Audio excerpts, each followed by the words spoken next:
Nggak ada obat memang lu. Pokoknya nikah dong, ah. Aku nggak mau minta maaf karena bukan aku yang salah. Iya.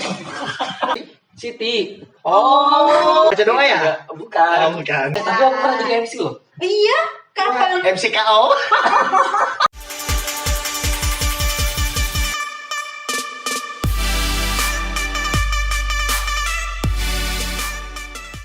Hai, aku Luli. Kita lagi di konten bertemu di tengah.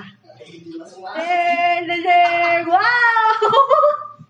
Ada siapa kayak ini? Dadah. Sebelum mulai di. Kita pakai sanitizer dulu. Aduh. Boleh. Enggak, soalnya ini titipan di. Oh, titipan ya? Ini sanitizer dari Endorse kayaknya. iya, sahabat kita ini. Waduh. Dedi Alfianur. Boleh. Siap. Harus dipakai dulu. Terus nah, selain ini bagusnya selain untuk di tangan bisa untuk rambut di. Ya ampun. Nah, bisa kan gel di bisa jadi minyak rambut. Ya, jadi Biar bersih rambut dong ya sedikit. rambutmu. Iya. Iya, benar. Oke. Jangan Itu lupa pakai sampingnya protokol. MC kondang jadi kita harus rapi sedikit lah. Siap. Oke teman-teman, kali ini kita sedang bertemu di tengah. Nah episode kali ini kita sedang bersama. Luli Rinda. Oke mungkin pertama kali mungkin Luli kenalan lebih detail dulu di. Boleh, kenalan lagi ya. Ya apa sih Luli ini? Supaya mengingatkan Kenapa dia kembali. bisa masuk di konten Muhammad Rufman yang biasa-biasa aja? Waduh. MC luar biasa Samarinda dia kan? Ini yang kedua ya. Oh, yang kedua ya dia. Oh, Berarti yang pertama. Jadi bintang tamunya sebenarnya Aldi sama Luli nih langsung. Kenalin dulu nih yang pertama ya. Nama aku Luli Rinda. Biasa dipanggil dengan Luli. Nah, aktivitas saat ini biasa ngebacot aja sih ya kan.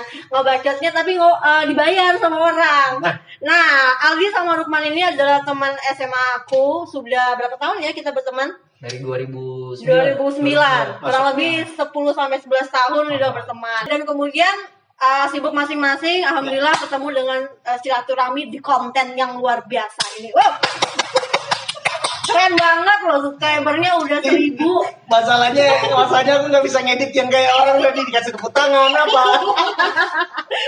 Oke, aku jelasin dulu ya. Boleh. Nah, aku jelasin dulu. Jadi di segmen bertemu di tengah ini itu adalah segmen yang menitik beratkan kepada tamu untuk menjadi moderator. Waduh. Jadi Luli di sini bukan jadi bintang tamu yang kita tanya tapi dia jadi pemantik yang akan nanya-nanya ke kita tentang apapun itu yang Luli ingin bahas. Apa ya? Kayaknya dunia Luli aja deh ya, kayaknya tentang dunia yang Luli alami saat ini ya kan, dunia public speaking, per MC-an, presenter dan lain-lain nih ya kan. Iya. Ini kan teman-teman udah kenal Luli 11 tahun ya. Terus juga awalnya dari OSIS sampai dengan OSIS. sekarang. Apa sih enaknya punya temen yang banyak ngomong, yang kamu tahu, kemudian yang bawel, tapi ternyata itu tuh sebenarnya adalah pekerjaannya dia sebenarnya. Mungkin aku dulu Iya, aku kamu dulu memulai.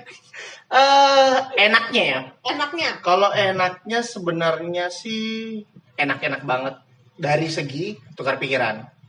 Nah, aku pribadi itu merasa selama khususnya kita bahas dunia saat kita jarang bertemu ya, dunia perkuliahan. Saat di dunia perkuliahan itu aku cenderung orang yang lebih cukup percaya diri berbicara di depan. Nah, jadi aku lebih banyak didengarkan dibanding mendengarkan. Tapi itu tidak berlaku kalau untuk di teman-teman SMA aku nggak tahu kenapa. Meskipun nggak semuanya teman-teman SMA aku, khususnya teman-teman OSIS, lanjut lagi organisasi di kuliah. Tapi itu nggak berpengaruh gitu loh. Jadi aku cukup punya ruang yang adil menurut aku saat bersama teman-teman SMA khususnya teman-teman OSIS. Yaitu pembagian bicara udah cukup ya menurutku cukup baik. Nah tapi tetap masih ada beberapa teman-teman yang karakternya nggak hilang tuh. Selain Luli yang agak bawel gitu ya kan. Iya menurut aku biasanya apalagi orang yang mendalami dunia public speaking ya. Pasti orang yang harus menambah wawasannya dari segi bukan cuma pengetahuan menurut aku tapi juga dari segi cara dia berkomunikasi dan banyak yang aku bisa dapatin gitu loh, banyak yang aku bisa pelajari, banyak ilmunya, pengalamannya, sharingnya ya kan. Jadi aku lebih seperti itu sih. Jadi aku senang karena banyak ilmu yang aku dapatin dari segi teknik komunikasi maupun cara berbicara di depan, seperti itu sih Kalau Aldi gimana nih? Apa sih enaknya punya teman yang suka ngomong, public speaking? Nah, Aldi ini dimanapun kalem gitu lalu. Iya. Iya. Kamu tuh Munculkan sifat aslimu di belakang nih. kayaknya 9 tahun yang lalu bukan Aldi yang begini, ya kan? Depan kamera aja sih sebenarnya kayak gini. Iya kayak gini memang. Mau kayak apa lagi? Kalau aku sih ya punya temen yang sebenarnya bukan bawel ya, bukan bawel. Tapi ku garis bawahin itu cakap dan pandai berbicara. Lalu mantap di public speaking. Iya. Itu suatu kesenangan buat aku sendiri, buat aku pribadi ya. Karena kan tadi pertanyaannya keuntungan dan juga menurut aku gitu. Senang aja karena ada sesuatu yang bisa didengarkan dari teman-teman yang suka berbicara. Nah, biasanya juga rata-rata teman-teman yang memang aku milikin dan mereka punya kelebihan di sisi tersebut, kebanyakan lebih condong banyak tampil di depan. Kalau kita punya teman yang public speakingnya oke, kemudian cakep dalam berbicara, lalu juga dia percaya diri tampil, ya kan, itu memang keuntungan juga buat kita. Salah satunya juga ini nih, kayak ada rasa kebanggaan memiliki teman yang seperti itu, ya nggak sih? Dan itu kayak bisa kita pamerkan dan satu kebanggaan sih, misalkan, oh iya nih aku punya teman namanya Aldi, dia bisa begini gitu kan. Aku punya teman namanya Rukman, kayak satu kebanggaan aja. Punya teman yang suka berbicara, dia cakap dalam public speaking, kemudian juga dia sharing pengalamannya, itu yang bisa kita petik dari ambil. Pertemanan itu bisa menjadi aji mumpung yang luar biasa ya, gitu kan. Jadinya kayak saling koneksi satu sama lain, mempromosikan, juga membantu, benar. gitu kan. Mempromosikan sih lebih Enaknya punya teman banyak seperti itu sih. Jadi kita ingat sesuatu, oh si ini bisa nih. Kita ingat mau apa, oh kita bisa minta bantuan sama si A, si B, si C. Nah itu sih yang enaknya punya kelebihan salah satu yang dimudahkan. Gitu. Ya, benar-benar. Nggak ada obat memang lu. Nah kemudian tadi kan enaknya, gak enaknya apa sih punya teman yang kayak gini nih di dalam dunia public speaking, dunia presenter, MC, atau yang cakap dalam berbicara. Nah, gak enaknya apa? Kamu dulu di Aku dulu. Kamu Aku dulu ya. Aku dulu. Aku dulu. Oke, Boleh enaknya nggak ada. Malah enak. Malah enak aja sih. Cuma mungkin karena aku juga salah satu orang yang Untung aku ada. kata temanku, aku juga orang yang lebih banyak berbicara dan lebih suka ingin didengarkan. Tapi padahal menurutku sih ya aku suka mendengarkan. Jadi kalau bicara nggak enaknya, mungkin di satu sisi aku juga mau ngobrol, mau bicara. Aku juga pengen tampil dan banyak berbicara di depan. Hobinya mungkin disampaikan. Tapi sebenarnya aku sih suka-suka aja. Jadi kamu dibilang orang yang cukup sering berbicara untuk didengarkan, gitu ya, sama teman-temanmu. Menurut mereka ya. Nah, ini perspektif yang berbeda nih, Di. Menurut aku Aldi itu termasuk orang yang selalu berusaha menempatkan atau berbicara di waktu yang tepat. Menurut aku, Di. Menurut aku. Aldi. Jadi kamu nggak cenderung untuk sering memotong pembicaraan orang. Menurut aku ya. Sama kita berteman nih. Yang aku nilai. Tapi aku nggak nilai saat yang di dunia perkuliahan mungkin kan. Karena statusnya dia juga sebagai pemimpin saat itu. Ketua Beda Silva. Ya wajar lah. Beda. Ini ngomongin aku. Tapi berbeda, Di. Kalau kamu tadi kan rata-rata senang aja nih, enak aja nih. Ternyata ada juga nggak enaknya dikit kan. Benar. Ya ada lah. Nah, kalau aku nggak ada yang nggak enak. Kenapa? Nggak enak kalau itu ditujukan untuk ke teman kita yang nggak berani berbicara. Oh, dibandingkan. Nah, contoh gini. Contohnya gimana tuh? Ada salah satu teman kita nih, ya kan? Yang dia tuh pengen bicara sebenarnya, tapi dia nggak bisa. Kalah. Karena merasa kalah. Punya sosok ini. Iya, karena sosok ini terlalu dominan, jadi dia nggak bisa nyampaikan pendapatnya, Di. Betul. Dan kamu pasti paham di teman kita siapa? Ya kan? Nah dia gini, dia pengen ngomong nih, tapi ini dominan banget nih. Oke. Apa cara masuk nih? Benar. Jadi dia yang mendengarkan aja. Betul. Nah sampai dia harus mencari bahan nih. Nanti besok kalau ketemu lagi aku udah punya bahan. Jadi aku bisa didengar. Itu ada itu. Oh iya Temanmu benar ya? juga sih. Temanku dan mungkin temanmu. Dia perlu ditambah gak ini. Aku nggak paham dunia pertemanan mereka yang saat ini ya. Tapi memang aku setuju juga nih sama Rukman dengan pendapatnya seperti itu. Ada juga yang dia bisa menyampaikan sesuatu. Ya. Namun ada sosok lagi yang baru yang dia lebih menyampaikannya 2 kali lipat berbeda lah dari sosok ini ya kan, akhirnya dia kalah. Benar. Kemudian kita mau potong di tengah, kita nggak tahu potongnya mau gimana, cutnya seperti apa, beloknya bagaimana. Nah akhirnya kita kalah, jadinya dia yang dominan ya kan, kitanya nggak dominan. Kemudian yang kedua dibanding-bandingkan tuh, benar banget. Berikutnya, Apa itu dulu? seandainya kalau kalian kalau punya hajatan atau punya acara dari kantor atau mungkin di sekolah atau mungkin di keluarga kalian, Ya. pasti kan banyak tuh yang nanya, yang bantu nanti gimana, MC-nya siapa, kemudian bagaimana nih jalannya acara. Nah itu kan pasti teman-teman ini merekomendasikan teman kalian yang jago di depan untuk ngomong, seperti seorang MC atau seorang public speaker ya kan, atau dia seorang moderator dan lain sebagainya. Nah tapi kan kita juga ada deg-degannya nih sebagai orang yang promosiin. Misalkan bos kita nih bilang, Rukman, Aldi cari dong 1 orang buat MC di acara kita nih di kantor gitu kan. Oh ada Pak 1 misalkan nih, namanya Luli nih gini kan. Oke boleh deh bawa dia. Tapi kalian di dalam hati ada nggak sih rasa deg-degan? Wah gila nih, aku promosiin Luli nih. Bisa nggak sih dia bawa perusahaan aku kan besar gitu kan, terus organisasiku nih besar, dia pintar nggak membawa? Karena kalau dia jelek, nama aku kan juga jelek, karena aku yang merekomendasiin si nama sosok ini gitu. Nah kalau kalian tuh jika di titik itu gimana caranya mengatasi hal tersebut? Apakah memilih tidak mempromosikan teman kalian atau promosikan tapi ada omongan di belakang gitu? Oke, gimana? Kayaknya nih kayak sedikit keluh kesah dia. Agak sedikit. Sebenarnya ini pertanyaan yang berasal dari lubuk hati yang paling dalam. Iya. Pengalaman nih kayaknya nih. Pengalaman. Iya. Kamu dulu atau aku dulu, Di? Gimana kalau biar kamu aja? Biar kamu aja Mas. Kayaknya kamu yang tahu banget nih. Maksudnya aku ada jawaban sudah Mas. Cuma kamu Iya. dulu deh. Kalau aku sih ada jawaban. Semoga nggak panjang ya, semoga nggak panjang nih. Kalau menurut aku ya, itulah gunanya komunikasi menurut aku. Jadi misalkan aku merekomendasikan Luli.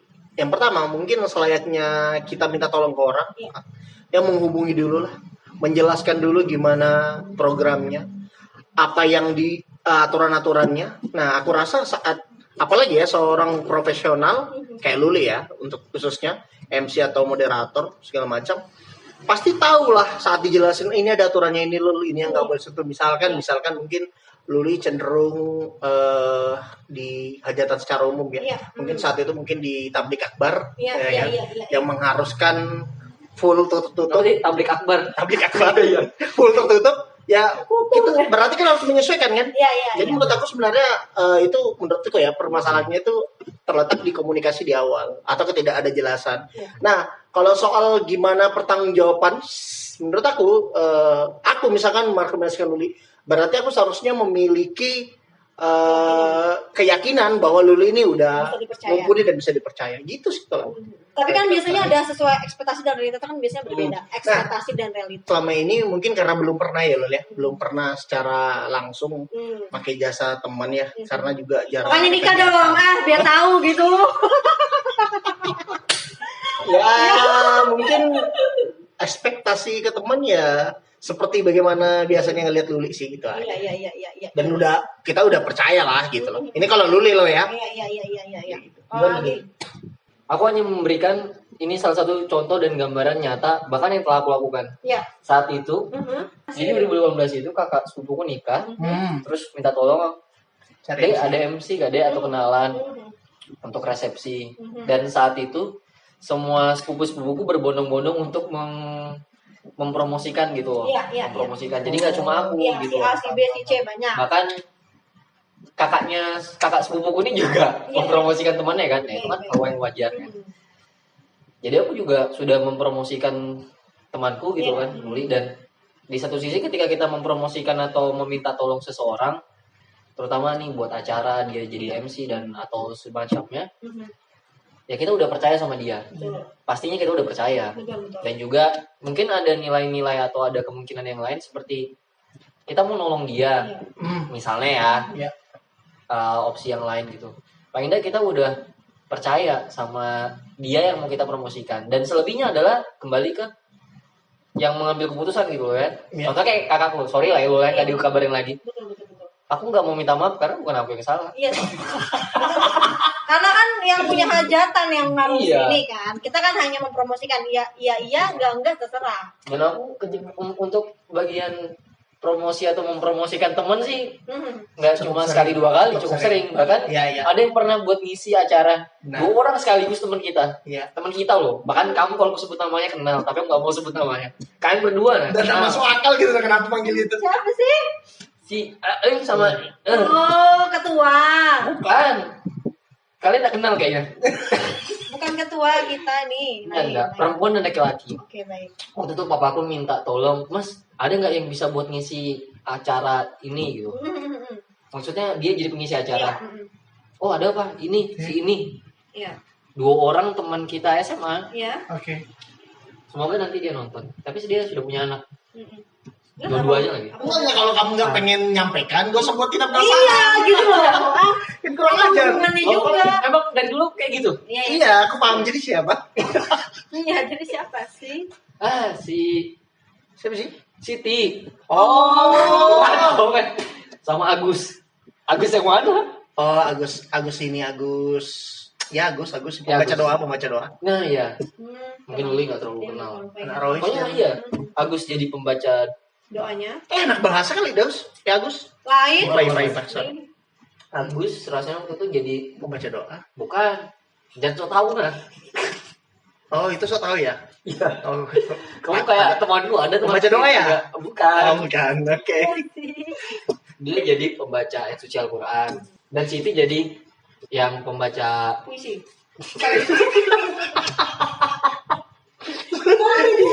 Iya, benar. Kita juara loh. Iya. Musikalisasi jadi puisi. pembaca. Sama tilawah. Iya, Sartilawa. Oke, sekian. Oh, iya. Sudah. Oke. Terus inti dari segala inti? Inti dari segala inti berarti Jadi kesimpulannya Kesimpulannya adalah dia nggak mau minta maaf sama kamu. kesimpulan adalah aku nggak mau minta maaf sama kamu yang pertama karena bukan salah aku.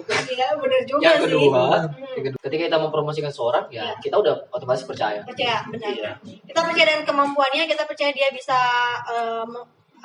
menguasai acara tersebut kan. Sudah pasti. Iya, kalau di dunia pre-MC-an sendiri sih itu udah terbagi 2 sih. Dia di bidangnya apa yang bisa digelutin. Misalkan nih Aldi cari, Luli tolong dong cari seorang moderator. Oke. Seorang moderator berarti Luli nggak bisa ngambil teman yang dia bermainnya atau acaranya dia adalah MC pernikahan. Ini mau tanya dulu nih, MC sama moderator itu beda? Beda. Jadi misalkan Aldi minta moderator itu beda. Terus kemudian nanti si Lukman, Luli tolong dong cariin teman yang bisa MC tapi cowok. Oke, Luli akan cari referensi teman-teman yang jam terbangnya MC pernikahannya banyak gitu. Beda karena pada saat dia nanti MC gathering acara perusahaan dia lempar ke MC pernikahan, itu jatuhnya kita kayak gathering. Itu beda lagi. Namun biasanya kalau MC gathering itu bisa MC pernikahan bisa ke gathering, tapi gathering belum tentu bisa ke MC pernikahan, bisa juga silang ataupun juga bisa nggak sama sekali gitu, jatuhnya beda. Nah ada juga seorang MC dia memprosirkan dirinya.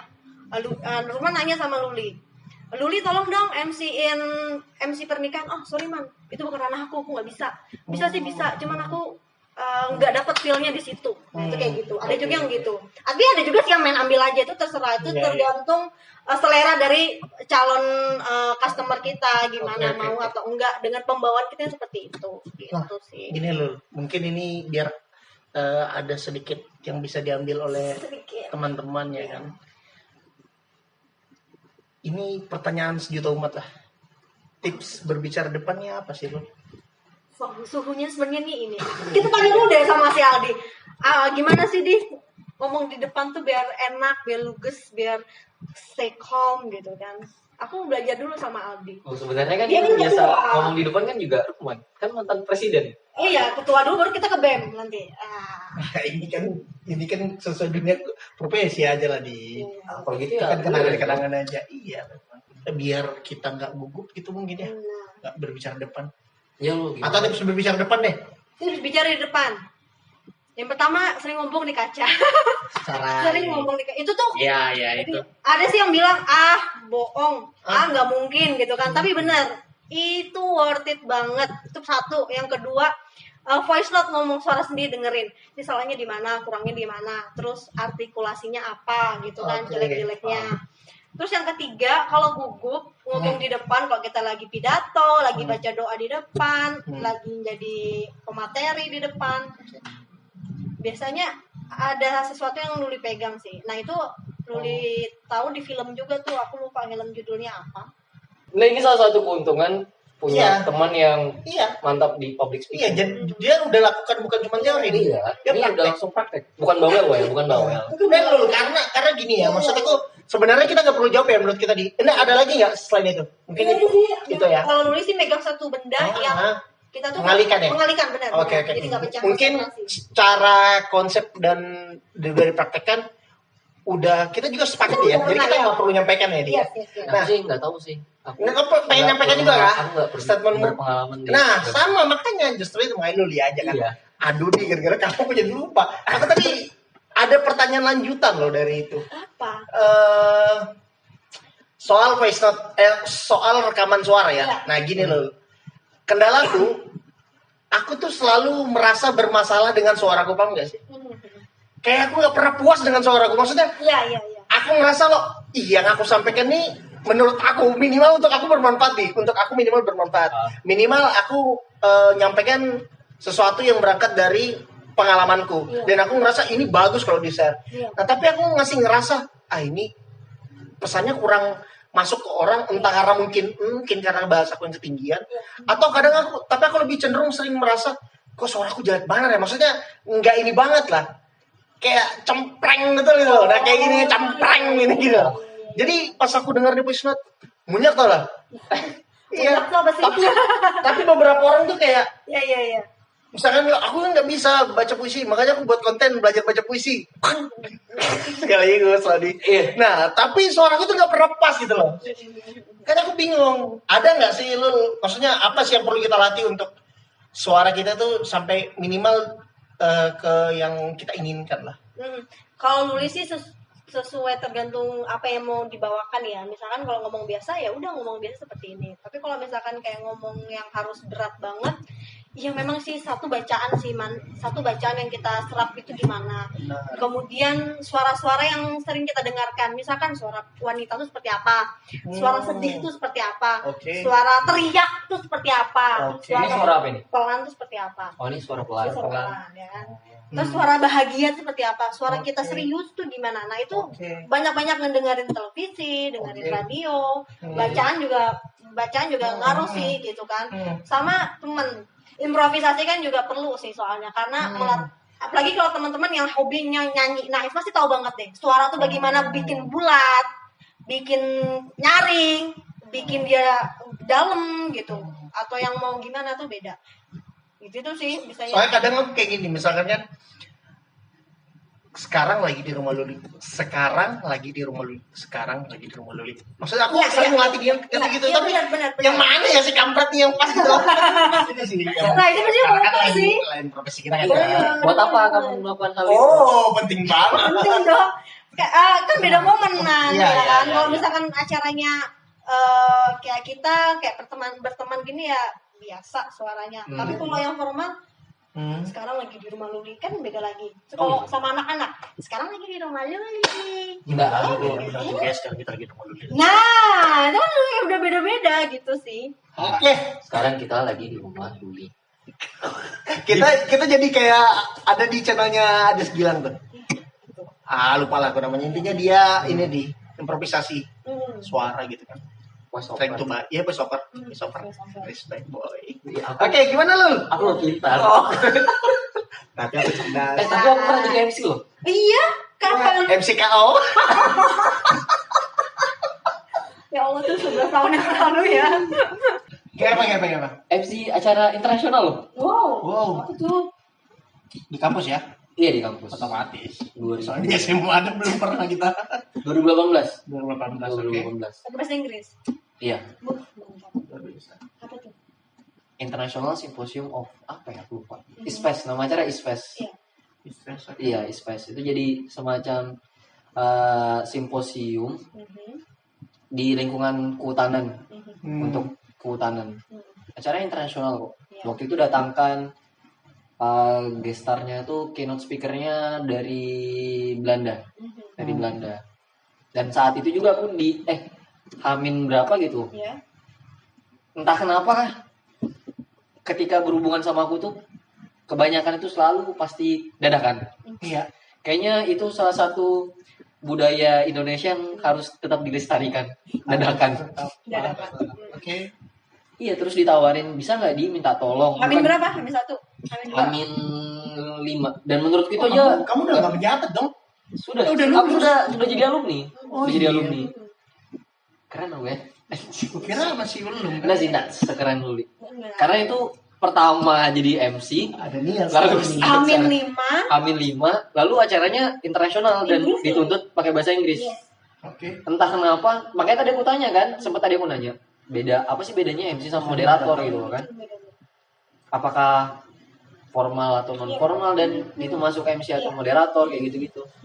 Makanya sebenarnya aku juga sempat menolak, tapi karena yang ngajak juga salah satunya dosen gitu kan. Ya demi fakultas dan kampusku kan, demi alma mater, otomatis ya aku harus bersedia. Tapi ada satu hal yang paling berkesan menurutku pada saat jadi MC waktu itu. Apa itu? Aku dimarahi sama pesertanya. Kok kamu dimarahi? Kenapa? Waktu itu kan Ada salah. harusnya kan misalnya nih jadwal acaranya pukul sekian itu peserta semuanya harus berkumpul di ruangan. Terus aku sudah mengumumkan jadwal tersebut kan kepada para hadirin semuanya, pokoknya intinya untuk memasuki ruangan gitu kan, ruang pertemuan karena acara akan segera dimulai. Lalu aku dimarahi dong sama salah satu peserta. MC ini gimana sih? Kok peserta belum masuk? Dari Kok aku yang Indonesia? dimarahi? Hah? Dari Indonesia. Oke. Iya. Tetap dia ngomong juga pakai bahasa Inggris karena acara Iya. tetap ini kan harus dituntut pakai bahasa Inggris. Nah, aku MC dimarahi. Oke. Nah, di sini juga akhirnya aku ingin bertanya kepada temanku yang punya pengalaman luar biasa gitu kan, kepada kakak Luli. Oke. Di Aldi gimana? Iya. Kenapa, Kak? Dari pengalamanku itu pernah nggak sih sama juga kamu pernah ngalamin gitu? Atau ada orang nih ketika misalnya yang punya hajat gitu kan, Iya. MC kok gitu dan gitu acaranya. Padahal kan sebenarnya ada satu sisi kalau menurutku ya, sebagai MC kita hanya bertugas di ini loh porsi kita, Iya. nah yang ini bukan porsi kita. Yes, Gimana betul. Dan tanggapannya? punya hak kendali kan? Iya, punya kendali. Kalau aku yakin punya Luli, makanya Luli bertanya itu di pertanyaan pertama. Pertanyaan kedua, Apa? apa nggak enaknya tadi? Iya, enaknya. Karena dia pasti punya pengalaman cerita loh. Oh, iya. Hebat aku memang. Program Udah, ya, udah. bridgingan ya. Hebat.